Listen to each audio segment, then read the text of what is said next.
Canna-Talk ND with Wilson. Happy Thursday, everybody. It is a beautiful day. KRFF 95.9, RadioFreeFargo.org. We're streaming everywhere on this blue and green marble. We can get into your ear hole, and boy, do I like being inside there.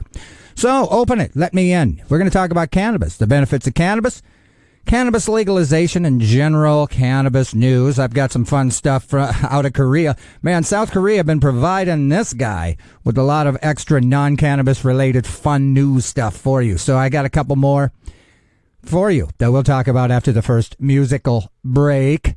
After me, Stinky Arts Music Mart. We got Mixtape, then Artemis Blood Shrine wraps up your Thursday. Don't forget the other days. Again, there's other days. So, this is the best independent radio station as far as I'm concerned. So check out other stuff. I won't hate you, but please, come here, 4 o'clock. 4:20, we'll open a big fat bag of cannabis news. And boy, my cannabis bag of news is pretty full. So, we'll have to unload it at 4:20. So, stick with me. Again, if you're in North Dakota, the future's bright. The future's bright. I mean, the snow's almost gone. It is stinking beautiful in the state of North Dakota. It's February 1st, I barely wore a coat to the station. I mean, and last night, I didn't even wear a coat. I believe God created cannabis for us to use as we see fit, and I show him props every Sunday. Antioch Church, 417 Main Avenue.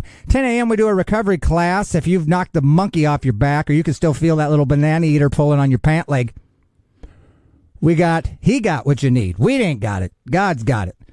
But he shows up at 10 o'clock, 417 Main Avenue. So if you need help from him, come on through. Now, of course, he's wherever you are, so you don't have to show up. But again, if you've got an addiction issue, we provide help for that. I'm a classic old school junkie, so I kind of know what it's like a little bit. I've just invested about 28 years of my life being high, so maybe I'm a professional. Anyway, this show's brought to you by Black Cottage Alchemy. Black Cottage Alchemy on Facebook. Black Cottage Alchemy does 1,200 mgs of CBD, locally grown hemp, whipped up into some comfrey, some colloidal silver, some ylang-yang, some stuff for your outer body. Make your outer body happy with some Black Cottage Alchemy colloidal body butter. Thank you, Black Cottage Alchemy, for sponsoring this show. Now, let's do this now. Let's read this now. You're listening to Radio Free Fargo, 95.9 KRFF, LP Community Radio. Business owners, managers, and nonprofit organizations, you consider an advertising? Why not learn what underwriting is on a nonprofit community radio station instead? To learn more about what underwriting is, please contact us at our website, www.radiofreefargo.org, or at our profile on Facebook. Why not let listeners know that you support the community by supporting a community radio station like a 95.9er. So, again, welcome to Canna-Talk ND with Wilson. I'm Wilson. We've got a beautiful, beautiful curated show about cannabis for you. Now, of course, we've got some South Korean news shows up because those guys are crazy over there. I mean, if they're not eating dogs, they're frying toothpicks. So we're going to talk about it. We got a crazy bust in Fiji. We've got some senators rabble-rousing about how we should just go ahead and legalize it and skip the scheduling or descheduling or whatever. All right. So, anyway, God bless America. And get your shades on because it's bright. And we're going to talk about cannabis. So, maybe I'll play some tunes now. And then we're going to talk about South Korea. Here's Pineapple featuring Moses Boyd and some other name, 95.9. Well, that was Pineapple featuring Moses Boyd, Blue Lab Beats, here on KRFF 95.9 LPFM, RadioFreeFargo.org. We're streaming everywhere in the world. That's where we are. We're everywhere. We're everywhere. Canna-Talk ND with Wilson. Every Thursday I get in here, 4 o'clock, in fact, 4:20, open a big fat bag of cannabis news, and we are screaming towards that particular segment where it's all cannabis all the time. Programming on KRFF, LPFM. Radio Free Fargo 95.9 is being underwritten by Flatland Guitar and Luthery. Flatland Guitar is your full-service guitar shop, your exclusive dealer for Yamaha, Taylor, Paul Reed Smith guitars, and other brands. They sell guitars on consignment. They take trade-ins and have a full-service on-site repair center. Check out Flatland Guitar and Lutherie on Facebook or visit them in person at 1450 25th Street South in Fargo. Their hours are Monday through Friday, 10 to 6, Saturdays, 10 to 5, and they're closed on the Lord's Day. Now, you guys ready to see what Korea's up to? I am. Let's find out what they're up to. Oh, I do have a monkey farm story, too. I mean, once we started talking about, like, all the million dogs they swore they were going to let loose in the courthouse in whatever country that was. But as soon as I find it, we'll talk about it. But where are we? Where are we here? I don't know. I don't think I can find it. I lost it. But anyway, I lost it. So we're going to talk about this one. But I want to go and check if I can find it here so I can talk to you about it, because it's all right. Well, anyway, forget it. We're going to talk about this. This is dangerous. Deep-fried starch toothpicks inspired by South Korean food fad, popular among China's young, spark mainland health warning. Okay, so here's what we got going on. There's a trend of eating deep-fried toothpicks. Now, when you look at them, they look like parasitic worms under a microscope. But health officials in China have issued a health warning over a new craze for eating deep-fried starch toothpicks, which is spread among mainland, and it came from South Korea.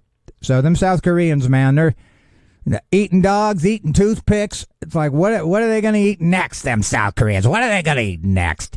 In a video clip by CCTV, the toothpicks made from starch are shown being turned green by using a form of coloring and then cooked in hot oil. The craze took hold in South Korea after it was introduced on a live streaming platform. It quickly spread to TikTok and then right into the brain of your youngster. You're like, what are you doing in the kitchen? Well, I'm looking at how to cook, Mom. Is that okay? Can I learn how to cook? You know, I want to be a better wife for my husband someday. What are you frying? Toothpicks, man. Short videos showing people putting the toothpicks in sizzling oil until curly, then they add seasoning like cheese or spicy powder. The clips have been shared and liked thousands of times. Now, I don't know. Have I eaten a toothpick in my time? I don't know. I don't know if I have. But that doesn't mean I don't want to. I mean, I wish you could eat it and then it would pick your teeth while you ate it. That would be the best, I think. You know? But anyway, let's scream through this other non-cannabis story here on the Cannabis Show that you're listening to with Wilson, Canna-Talk ND. In fact, on 95.9, we're kind of just working our way up to 420 when we talk about cannabis in a positive light. We're here to change the law, not break the law. And I just, it's a new year. So this segment here is just going to be whatever I want it to be. And so we got this story here. Small town residents unite to fight a common enemy, a huge monkey farm. Now, if you've ever been to the zoo, man, monkeys rock. All right. But would you want 30,000 of them in your town to accidentally get loose? Would that still be fun? Maybe. Would Fargo welcome a $30,000 monkey farm? Well, I don't know. I mean, monkeys, man. They're funky. Monkeys are funky. All right. There's an article for you. Most mornings, just after dawn, Penny Reynolds strolls a familiar path through the backyard of her 9-acre property. The ritual she's upheld for more than 40 years is one of many daily pleasures. This poor woman is now haunted by one worry. Will it be ruined by the monkeys? I don't know. Local officials in Bainbridge, Georgia, a rural outpost 20 miles north of the Florida Panhandle. At its capacity, the 396 million complex would hold up to 30,000 monkeys, double the city's human population. So you're going to have 15,000 humans and 30,000 monkeys. It's unreal, says Reynolds. Our world is upside down. I mean, it's the same thing with like smells of cannabis, They just... everybody just wants to get all up in arms about it. Now, I don't know. I don't know that I would want 30,000 monkeys living in my town. I don't know. It sounds like a bunch of poop-flinging mayhem, Safer Human Medicine, the company behind the project, says the long-tailed macaques, I don't know. Will be bred and sold to pharmaceutical companies. The company hopes to finish construction and welcome its first monkeys later this year. Boy, they're cruising, aren't they? All right. Monkeys, because of their similarities to humans, have been essential to research for all kinds of whatever. Most historically came from China, but they stopped the imports of monkeys to the U.S. in 2020. So Chinese people started keeping their monkeys. They're probably eating them now because of the whole dog thing. But you're listening to Canna-Talk ND with Wilson. I'm Wilson. 420, we'll open a big fat bag of cannabis news. I'm going to play you a little song here. And then on the other side of this, we are going to talk about cannabis. Here's French Bowling, Dopapod 95.9.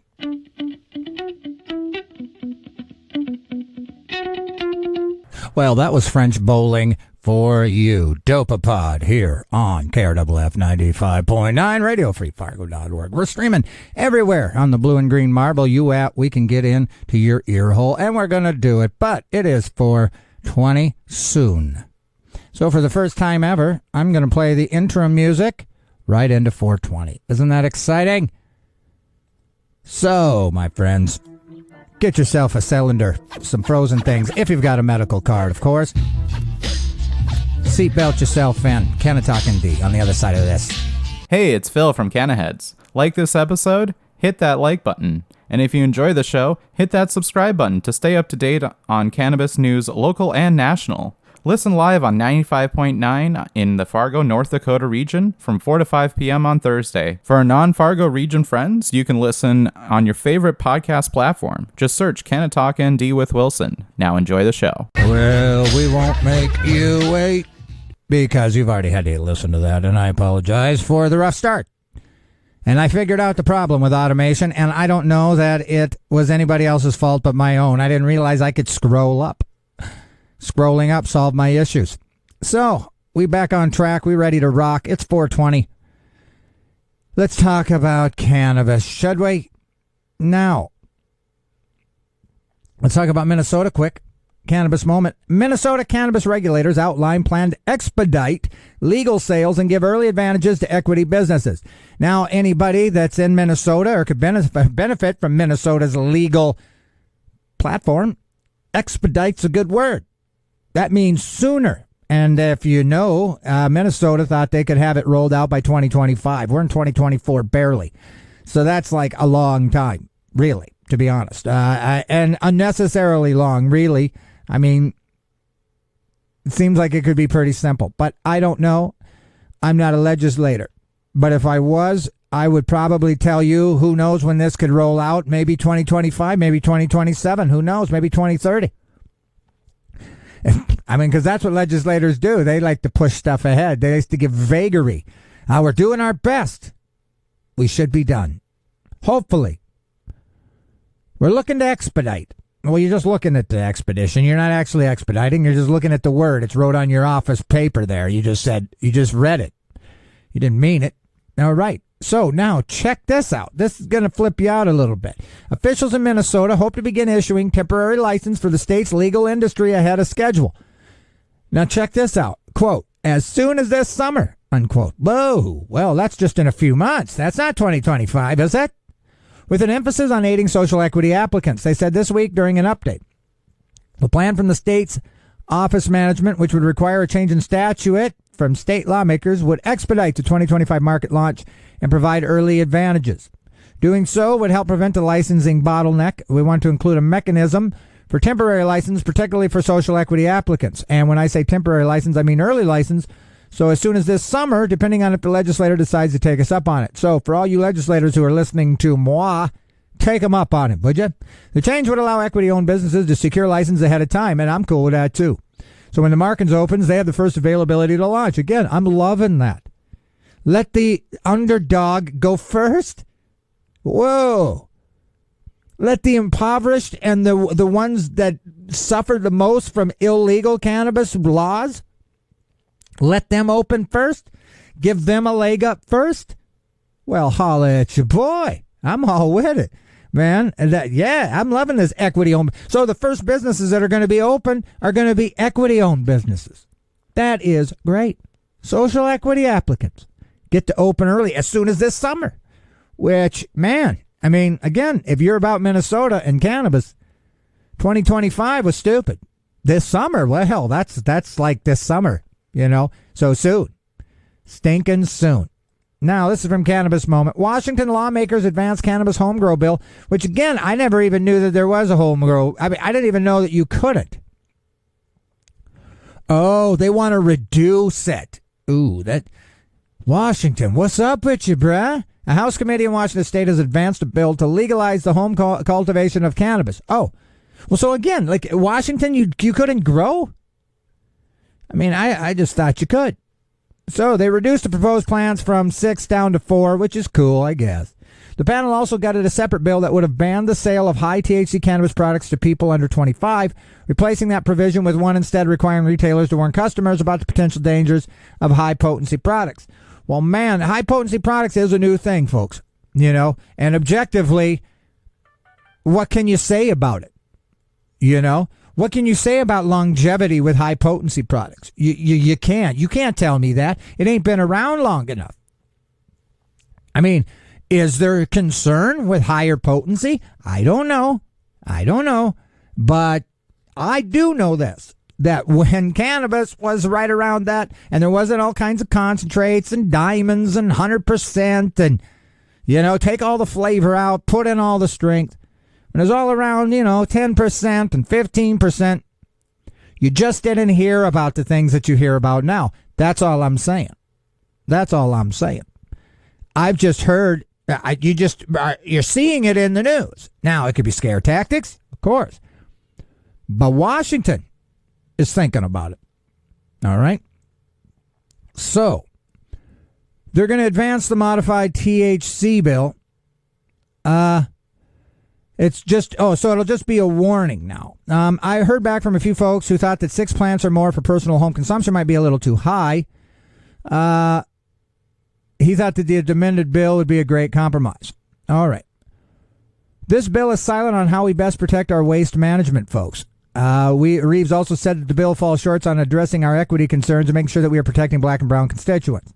This bill is silent on how we would impact customers who are currently living in motels or hotels. And that don't make any sense to me. Now, this is from Cannabis Moment as well, and this is an interesting story. DEA rehires agent fired over positive drug test from CBD, agreeing to provide back pay. Yeah, back pay, son, in lawsuit settlement. The DEA, or dare I say the stinking DEA, has rehired and will provide back special pay to a special agent who was fired after testing positive for THC that he attributed to CBD. He was taking his opioid alternative for chronic pain. With the agency reaching a settlement agreement in a lawsuit challenging the termination. After being fired in 2019 over the random drug screen, Anthony R. Moore filed a suit asserting the agency didn't have grounds to remove him after using what he believed to be a federally legal hemp product. And that's the thing. They're just too... There's no arbitration. It's so severe. And that's why I believe it's all money and kickback related. Because the truth is just cannabis just isn't bad. I mean, it's certainly not as bad as booze. So, and that's a glaring obvious that everybody in the world knows. Like that, you're not going to just hit the conservatives that'll say, oh, it's all drugs, you're all going to hell. Rubber mallet, squeak, squeak, done deal. I mean, and those people are vastly receding too. And relinquishing some admission that maybe they just don't know. And that's a lot of it. A lot of them just don't know. They smelled the smoke, assumed it was horrible, found the smeller of said smoke, and judged that person. And that's what a lot of people did. Not their actions.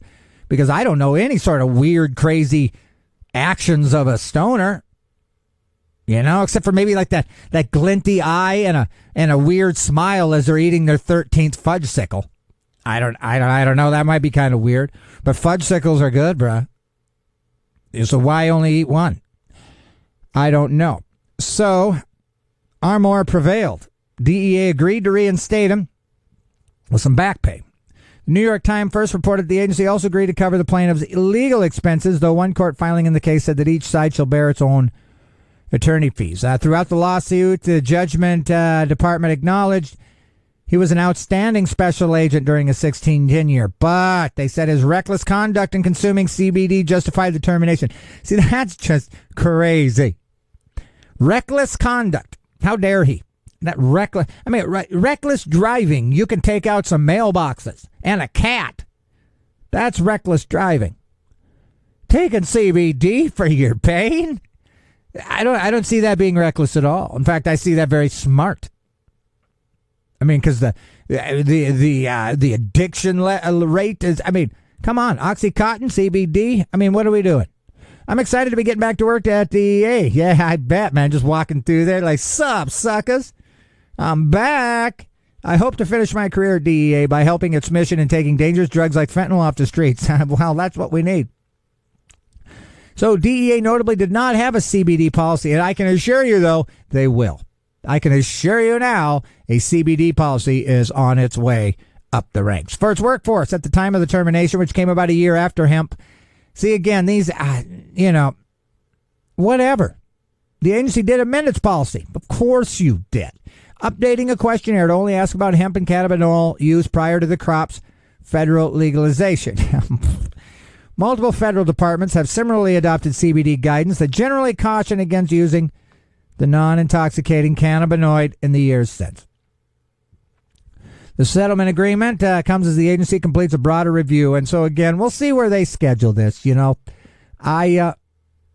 see where they schedule it. All right, Ganjapreneur. Connecticut loophole allows THC beverages sales in liquor stores. Well, I don't care about any of that because I'm anti-liquor. Liquor makes me sicker. Liquor makes you thicker. And that's probably true. You can gain weight on booze. I'm just trying to rhyme because I have a disability. Connecticut liquor stores are exploiting a legal loophole. Of course they're exploiting a legal loophole. Everybody exploits the loopholes. I mean, that's what a loophole is. It's exploitation. To sell THC-infused seltzers, circumventing state cannabis laws by adjusting serving sizes to meet THC content limits for non-licensed sales. Okay. How does that work? Per a Connecticut DOC protection spokesperson, a package containing less than 1 mg of THC and less than 5 mgs per package is not considered cannabis and may be produced and sold without a license. Some manufacturers, according to the report, are taking advantage by creating products that contain fewer than 5 and labeling them as being more than 5, regardless of the product's volume. What? Some manufacturers, according to the report, are taking advantage by creating products that contain fewer than 5 of THC overall and labeling them as being more than 5, regardless of the product's volume. State rep are planning to address the loophole by reducing the THC limit for retail products without a cannabis license to 0.5 milligrams per container. Connecticut regulators recently doubled the cannabis purchasing limits from 7 to 14 grams per transaction. So I got no idea what that meant and how. I don't even know how that loophole happened. But this is from High Times. Leaders, international authorities unite after historic Fiji drug bust. Now this drug bust, y'all, is crazy. Authorities in the island country of Fiji welcome 2024 with a major seizure of drugs. As earlier this month, Australian federal police aided in what was reportedly the largest drug bust in Fiji's history. Now I'm looking at a picture of all this, and I don't know what it's supposed to be. Campbell's soup? I'm just not sure, but they seized nearly 5 tons of meth. 5 tons in Fiji, equivalent to more than $2 billion in Fijian dollars, approximately $886.2 million in USD. The first January raid resulted in seizure of more than 3 tons of meth at a warehouse near the country's airport. Second raid took place January 20th, sanctioning charges against 13 people. Those accused have been charged with unlawful possession. Of the 13 accused persons, 2 are also charged with unlawful importation of illicit drugs. So I don't know. One of the 13, Justin Ho, there's some hoes in this house, was previously charged for exporting 2,015.7 grams of cocaine from Sydney while working as a flight attendant for Fiji Airways. Ho and the other suspect, we'll call her We call him or her Ho 2. Ho 1 and Ho 2 sitting by the fire. End up walking free after the drugs went missing from the Namaka police station. And the ODPP filed to discontinue proceedings. Well, they just went missing, did they? A Fijian police officer was also charged. Oh, after allegedly scooping up what was believed to be crystal meth from the first drug bust. The officer also allegedly fled the scene on January 4th and was apprehended 2 days later. So a Fiji court proceeded to grant bail and holding them in custody for 48 hours per country law. Charged after questioning. They're still under a curfew and must appear at Lautukaka. I made that up. High Court on Friday. So Fiji police are now working with the nearby counterparts. The country was used as a transit point and that meth was destined for a foreign market. Fiji police force will not be making further comments. So, here's where some fun names show up here. According to Fiji Sun, 3 chiefs, Tui Nadi, Ratu Vuni, Yani Navuchuchi, Tui Sabito, and Ratu William Matiago, and Tui Nawaki, Ratu Joli Davi. Oh, that is fun. And I don't know that I did that right, but hey, they're words. It's an article. I got to read it. Have also united to address the issue and naming their concerns about drugs in the country. So here we got Pio Tico Dua, Parliament Minister. They need legislative reviews and strengthening. Well, they need Jesus. That's what they need. And that's crazy. I mean, that is a lot. That is a lot. So what do we got here? South Dakota. And we were talking about this last week when I had my brother in here, the vet, the combat vet, who's recently got himself a little medical card.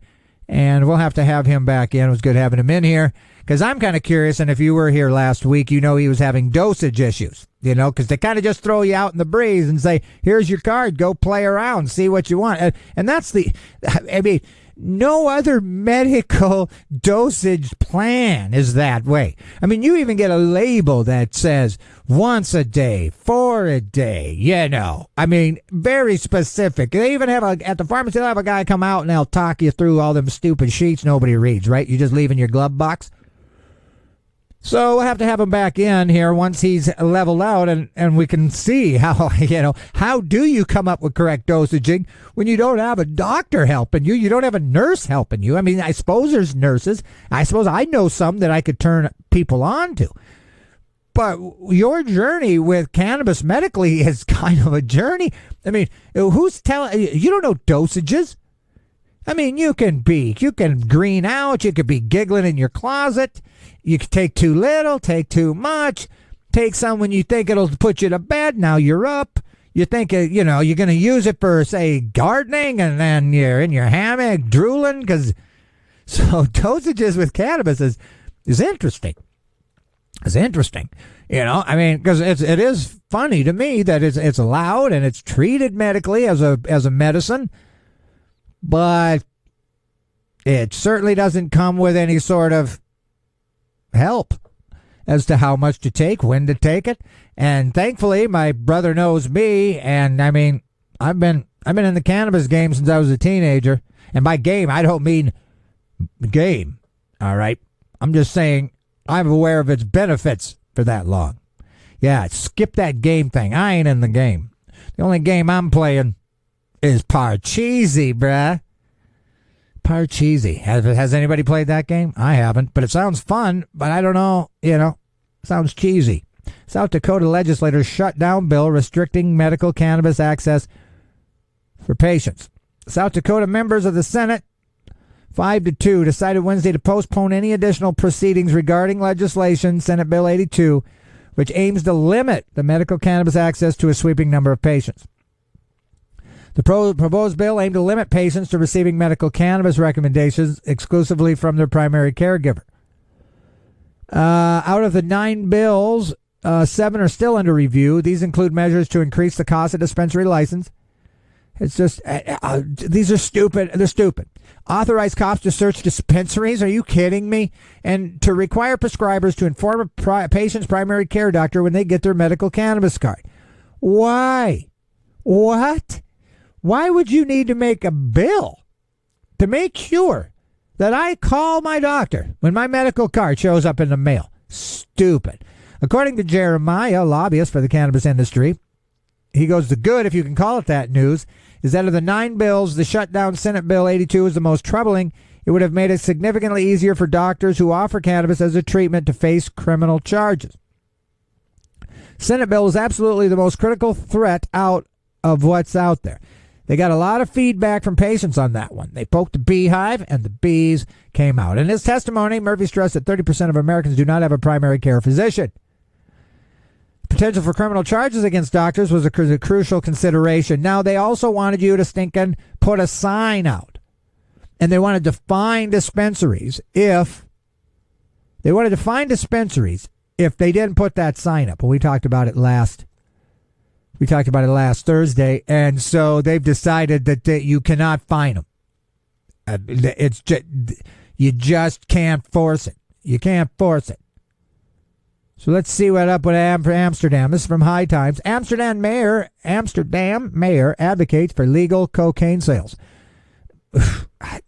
All right. Shortly after the capital of Switzerland announced consideration of a pilot program for adult rec coke sales, the mayor of Amsterdam tossed her own hat into the legal cocaine ring in an attempt to rein in widespread organized crime in the Netherlands. Okay. She wants to legalize it, regulate it. Her opinion on drug prohibition and how the decrim and sales of drugs like coke would take power away. Now, I think it does take power away, but guess who gets the power? The government, the mayor. They start getting the power because now they're the drug dealers now. And they get the money, and they'll tax it, and they'll police it with their police. We have handed the market to unscrupulous criminals. So what would the government be then? Scrupulous criminals? Scrupulous criminals? Huh? They earn billions, and in the meantime, it's disrupting entire countries, causing countless victims and strengthening the criminal business model. So again, it's kind of like the government wants control over the drugs too, and we could argue that they already are, but whatever. Dutch Customs, which sounds like a fun place to bring your car, right? Hey, do you guys think you can lower the shocks and give me a candy plum coating? Yeah, welcome to Dutch Customs. Has recently released a report which supported the notion that organized crime surrounding cocaine trafficking is on the rise in Europe. I could tell you that. Yeah, I don't even know how to spell report, but I can tell you that. Dutch Customs seized over 60,000 kilos of coke in 2023, 51 in 2022. So that's 10,000 more, and that's just what's seized, right? So I mean, can we assume there's more because of that? I don't know. Mayor Halsema has arranged a public debate. Cocaine seizures around Europe have followed the same trend, with hundreds of metric tons seized everywhere. Many reports have attested that the average price has been cut in half, and cocaine production was at an all-time high. And you could probably find it here in Fargo. That very same coke is probably here. Thank the Lord. That ain't my life. So I don't know. I used to know, and I could probably find out. But I'll just be at church on Sunday, and then I'm going to read my Bible tonight. So, I mean, you guys do what you guys do, but they say, let us conclude that hundreds of years of discouragement and repression have achieved very little, she says. Apparently, people have a need for stimulants. There's a market for that. Abusing drugs can have serious consequences, but often the risks are exaggerated. Cocaine, for example, she says, is less harmful than alcohol. Now, I don't know about that. All right, Mayor, that she would be taking steps to cut back on problematic forms of tourism post-COVID. She intimated that Amsterdam needed to pull back from the reputation it has garnered as sort of a safe haven for ne'er-do-wells who come to her city to take a vacation from morals. But that she wants to legalize coke. I mean, that's not strengthening morals, lady. Right? Now, let me see if I can figure this out. And then I got to go. You've been listening to Canna-Talk ND with Wilson. I'm Wilson. Thanks for joining me. It's been a beautiful day here in Fargo, almost 50 degrees, February 1. It's a leap year. If you didn't know that, you're welcome. I didn't know, but my daughter told me, and for some reason I decided to remember that now and tell you. Now, scientists develop new method to test for recent cannabis use. As you know, that's the big kerfluffle right now. Nobody knows how to tell if you're if you shouldn't be driving, and my argument is if you can't tell, then leave me alone, bruh. I mean, go somewhere else. I mean, find that weirdo doing the Kensington Avenue shuffle and give that guy some asshole.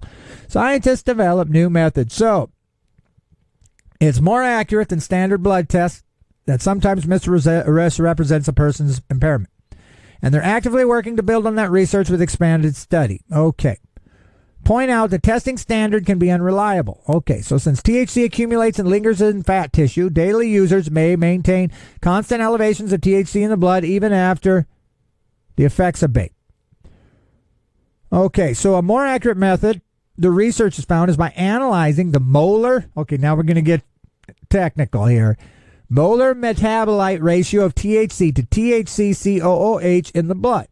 If a person's ratio of the active and inactive metabolites meets or exceeds a 0.18 cutoff point, you can feel pretty confident with 98% specificity that the person just used within the past 30 minutes. Wow. They tested this approach by having 24 occasional and 32 daily consumers participate in a driving simulator exercise.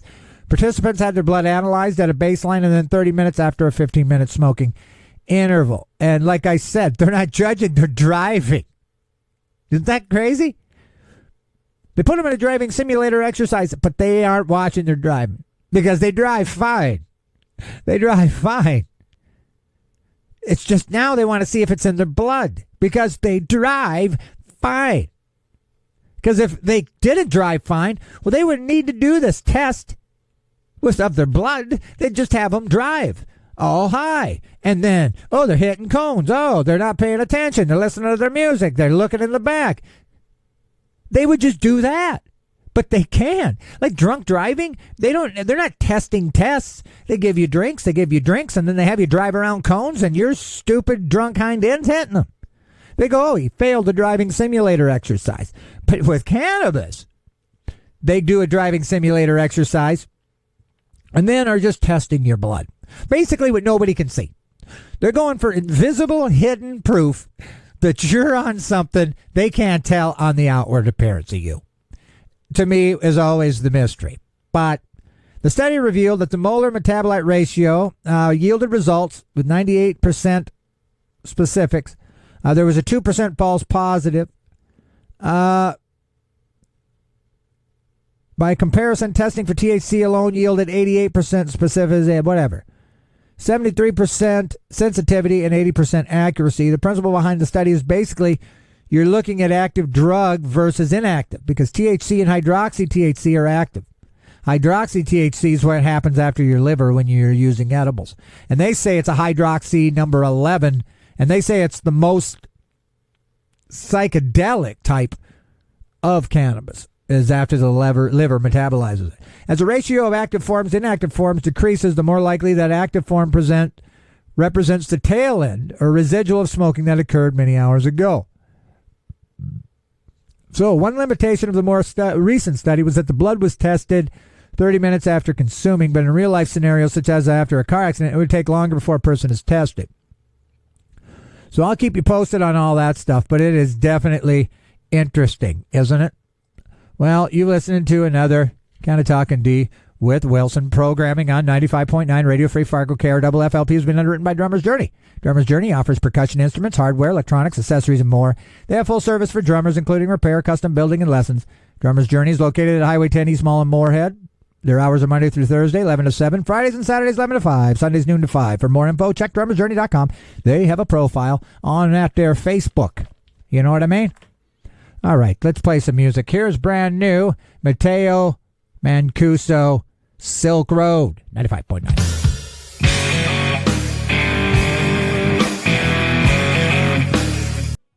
Okay, wow, that went way faster than I thought. Silk Road, Matteo Mancuso, 95.9, Radio Free Fargo. You're listening to Canna-Talk ND with Wilson, and I hope you had a great time. 30,000 monkeys in one town. That's a lot of monkeys. I mean, and I just thought, poop flinging. Curious George was a monkey. Mischievous antics is in monkeys' DNA, and then you've got 30,000 of them. That just sounds like a mess. I mean, I'd like to go visit, you know, but I'm not so sure I want to live in a town that's got 30,000 monkeys living in it. But whatever. This show is brought to you by Black Cottage Alchemy. Black Cottage Alchemy on Facebook. 1,600 MIGs of locally grown hemp whipped up into all kinds of stuff for your outer body. Thank you, Black Cottage Alchemy, for sponsoring this show. I believe God created cannabis for us to use as we see fit, and I show him props every Sunday. Antioch Church, 417 Main Avenue. We do a recovery at 10, worship at 11. Come on through. Huh? Come on through. What would it hurt? I'll be back next Thursday, and I think that might be, let's see, next Thursday. I think I'll be in here 2 more Thursdays before I head to Ecuador, so I'll be gone one Thursday. Now, and I might, when I get back, I might be so tired from, hanging out in the mountains, eating good food, just living life, dodging bullets in that cartel-ridden country. But anyway, so 2 more Thursdays, and then you get a break from me. And you're like, oh, no, we love you. I know. Calm down. I'll be back. Educate yourselves on the benefits of cannabis so you can educate others on said benefits.